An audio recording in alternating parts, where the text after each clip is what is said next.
Right. Hello, everyone. So today we're going to be talking about objections and problem cases to deontology. Right. So we last lecture we looked at Kant, and we looked at deontology as kind of a rule-based ethics in which many things are sort of categorically prohibited. Right. And so we're going to see some objections to this moral theory. We're going to cover four of them. Three of them were not covered in the reading, and then we're going to look at the objection from Steinhoff. Okay, so let's suppose that you have a friend that's staying at your house. Let's just call her Kathy. And she's staying for the weekend. And during the day, she goes upstairs for a nap.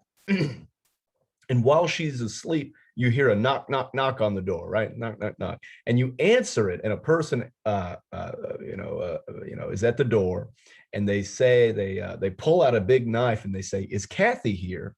If she is here, I am going to murder her." Right?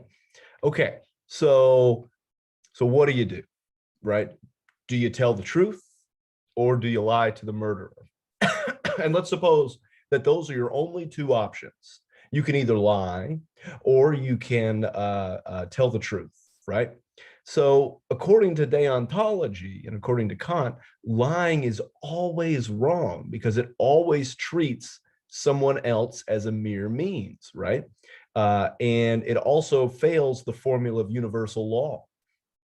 So there is a categorical, meaning all the time, there's an all the time prohibition on lying. So deontology tells us to tell the truth, tell the murderer that your friend is upstairs, and then she's going to be murdered, right? So that seems like a problem. And so this case is pulling out the intuition that it seems like it's sometimes okay to lie.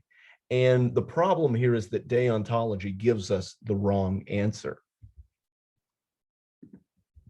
Okay, this one is a little bit more complex. So let's suppose that you're a British spy during World War II, and after months of work, you have finally infiltrated the community of Nazi officers. You attend a dinner with many high-ranking Nazi officials. At the dinner, the officers start rattling off their favorite anti-Semitic jokes. They then ask you, who is posing as a Nazi, what your favorite Jewish joke is. You notice that most of the wait staff there are Jewish and clearly within earshot of your voice.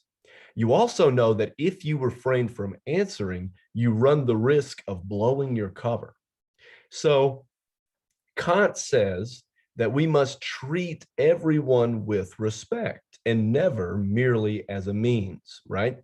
And so when you say the joke, the anti-Semitic joke, and Jewish people are around you, you're treating them as a mere means. You're not showing them the utmost and due respect that they're owed according to deontology.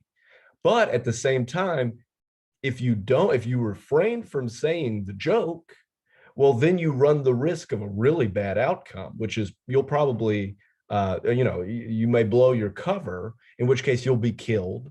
And the mission that you're supposed to do, infiltrating this group of Nazi officers is going to fail, right? So there's high stakes if you don't say the joke. So it seems like, so what should we do? Do we tell the joke even if it fails to respect humanity?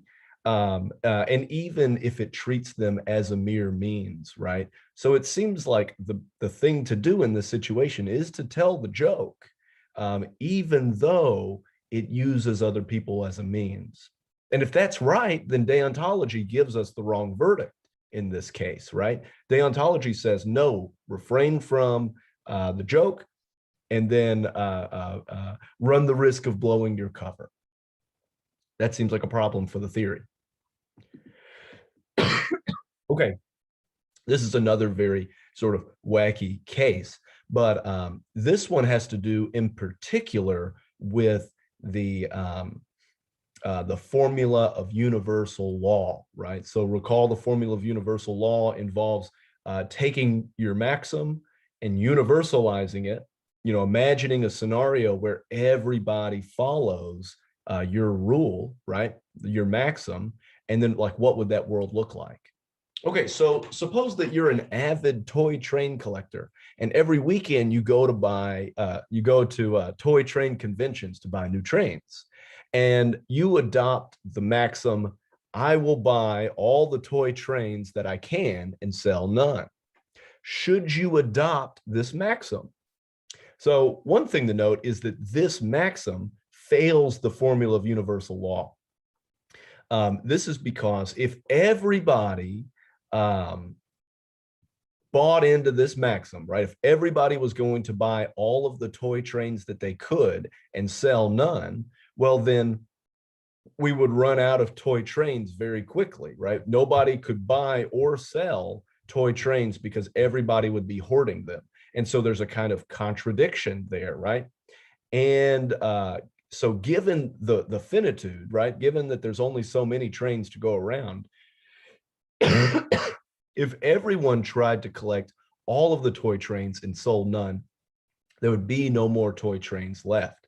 So, like I said previously, there's a contradiction in the maxim. And so given that there's a contradiction in the maxim, when we universalize it, it seems like the ruling that the formula of universal law gives us is that it's morally wrong to buy all the toy trains and sell none. But that seems really, really weird, because like buying all the toy trains that you can, it seems to be pretty like morally neutral, right?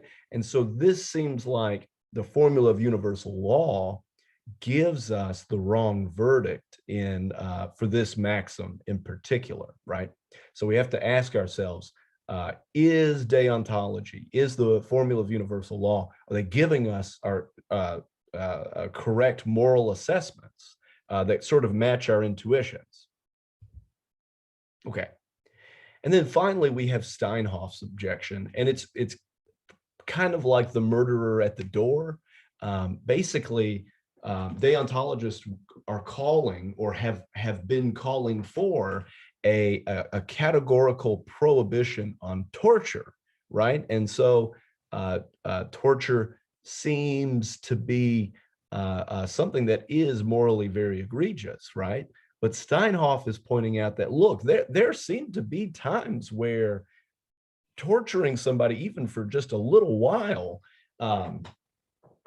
seems to be morally justified, especially in cases where, say, like the entire world is going to blow up unless we torture one person for 5 minutes, right? So given that torture probably doesn't pass the formula of universal law because you're using somebody as a mere means, given that that's the case, it seems like, once again, deontology gives us the wrong verdict, right? Because when the stakes are high enough, right, and the outcomes are better when we torture someone, right?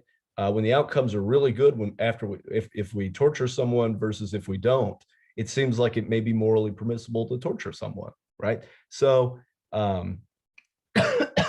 so the idea here is that, look, a categorical prohibition against torture seems to be too strong, right? It seems to miss out on cases where it's clearly justifiable to torture someone, right? And the other thing is, it's the authors that he's engaging with say that it's sometimes okay to kill someone, but it's never okay to torture someone. But he says, just think about it. Somebody would prefer to be tortured for 5 minutes versus being killed, right? So anyway, but the objection against deontology here is the categorical, or the all times, at all times, in all places, it's wrong to torture someone. Steinhoff is just saying that that's not quite right. Anyway, so during this lecture, we've covered 4 objections, or 4 kind of problem cases for deontology. And these problem cases amount to what might be a problem for the moral theory. Thank you all.